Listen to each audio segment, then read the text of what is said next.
bwa nyuma y'ekitongole ky'ebyesente omu ihanga okushohoza Mbarara y'omwaka gw'ebyesente ogw'2022-2023 ekitongole kirikushoroza omushoro omu ihanga ekya Uganda Revenue Authority erizooba kyatandika okushomesa empa omushoro kwetoroora ebyanga byona omu ihanga ryona aha bikwatiraine n'okushashura emishoro yaabo. Twayire twiruka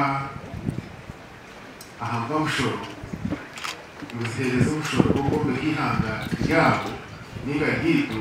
Omu kyanga kya Ankore omushomo gwaba ha Lake View Hotel omu Rembo Mbarara aho komishona wa URA Patience Tumusimiro Bagumya yashoborera engeri barashorozemu emishoro omwaka gw'ebyesente ogurikwija. Tukwenaga kubete mwena zangwa tubeto mu sectors tubashoborere then tureba this byo mwe amalisho gukora but nobody is burdened.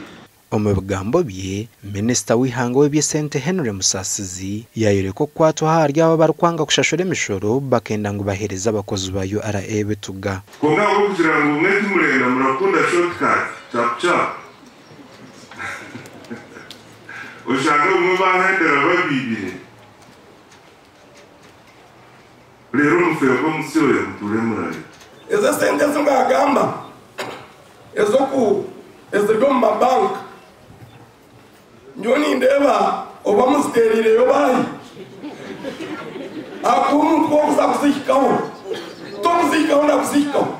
Omu Mbarara y'ihanga yashomerwa 2012 by'okwezi oku ahari trillion 8 zabarirwa omwaka gw'ebyesente ogurikwija trillion 2.5 ezirukora obucweka 5 hari igana n'ez'emishoro y'omunda y'ihanga erashorozibwa URA. Aha bwa TV West nda Aidan Bataringaya.